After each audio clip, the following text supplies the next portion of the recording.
Assalamualaikum warahmatullahi wabarakatuh. Alhamdulillah. Wassalatu wassalamu ala rasulillah Nabina Muhammadin sallallahu alaihi wasallam wa ala alihi wa sahbihi wa mawala. Wa qala Allah ta'ala fil Qur'anil Karim, ya ayyuhalladzina amanu taqullaha wal takum nafsum ma qaddamat lighad. Wa taqullah innallaha khabirum bima ta'malun. Amma ba'du. Alhamdulillah, selamat pagi para sedulur-sedulur saya yang saya cintai dan semoga dicintai oleh Allah Subhanahu wa taala. Marilah kita bersyukur atas kehadirat Allah Subhanahu wa taala yang atas rahmat dan kasih sayangnya lah kita bisa bertemu di pagi hari yang cerah ini. Tak lupa sholawat dan salam kita curahkan untuk Nabi Muhammad SAW yang telah membawa manusia lepas daripada masa kejahilian menuju pengabdian pada Allah Subhanahu wa taala.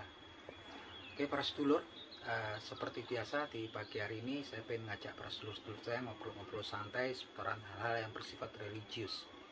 Jadi teman-teman, Rasulullah Shallallahu alaihi wasallam bersabda dalam sebuah hadis yang diriwayatkan oleh Imam At-Tirmidzi rahimahullah, di mana di dalam hadis tersebut sahabat Abu Hurairah radhiyallahu anhu meriwayatkan bahwasanya Rasulullah Shallallahu alaihi wasallam bersabda sebagai berikut. Bismillahirrahmanirrahim. Ma yazalul bala'u bil mu'mini wal mu'minati fi nafsihi wa waladihi wa malihi hatta yalqallaha wa ma alaihi khati'ah. Ya, artinya sebagai berikut, akan selalu mengikuti ya bersama seorang yang beriman, lelaki ataupun orang-orang hamba-hamba Allah yang beriman wanita, ujian dan cobaan, yang mana ujian dan cobaan tersebut akan menimpa pada dirinya, anak-anaknya atau kepada hartanya ya, yang mana hingga dia nanti berjumpa dengan Allah Subhanahu wa taala tanpa membawa dosa lagi. Jadi teman-teman,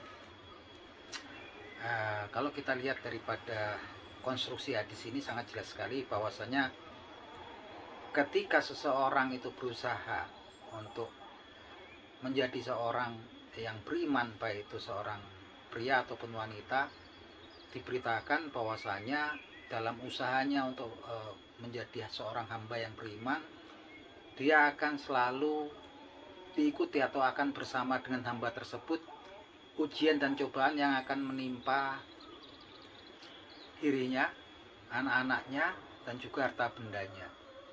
Yang gak lain, cobaan tersebut adalah untuk menguji keimanan pertama, yang kedua adalah kemudian merupakan kebaikan Allah Subhanahu wa taala, yang mana memang Allah Subhanahu wa taala dengan ujian dan cobaan tersebut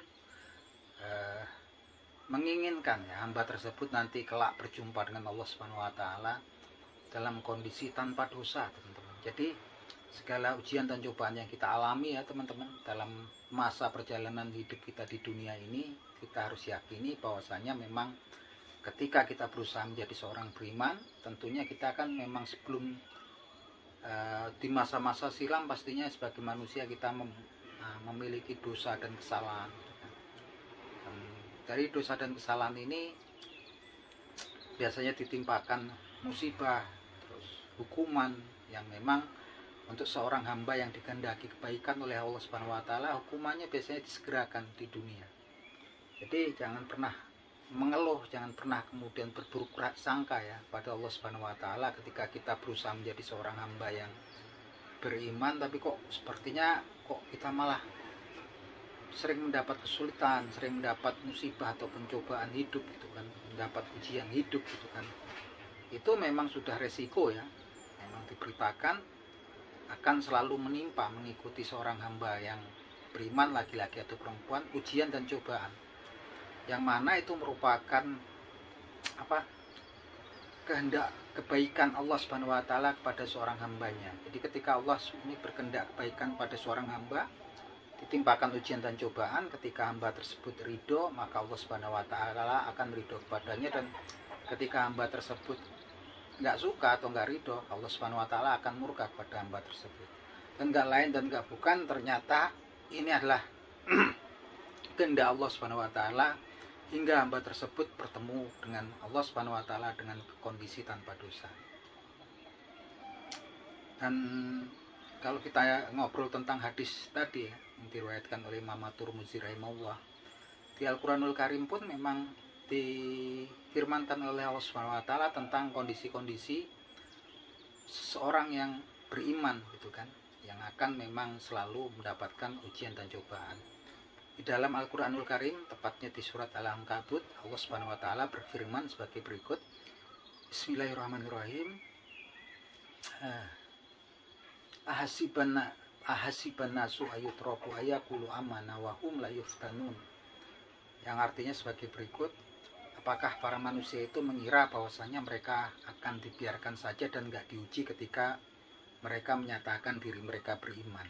Nah ini teman-teman, ini sangat penting sekali ya untuk kita pahami bahwasanya ketika seseorang mendeklarasikan dirinya sebagai seorang yang beriman, kemudian berusaha menjadi seorang yang beriman, ternyata nggak terus kemudian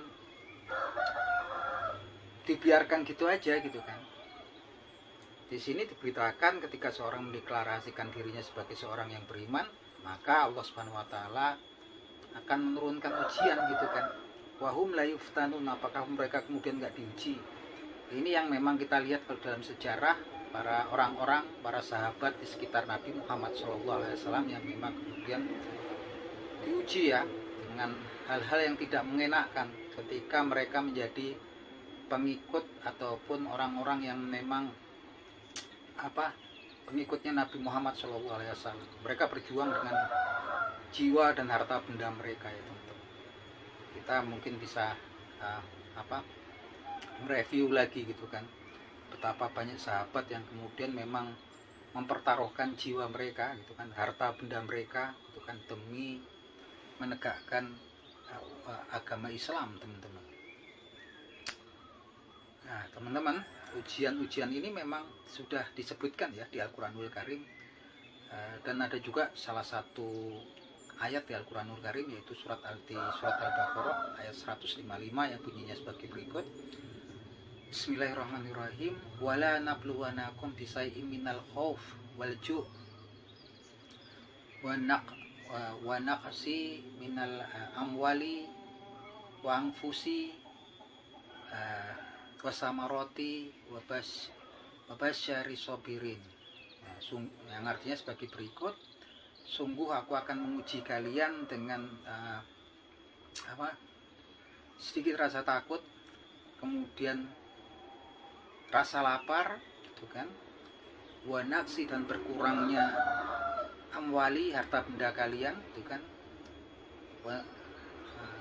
wanapsi, gitu kan, dan jiwa kalian, wasamaroh dan buah-buahan ataupun biji-bijian, gitu kan.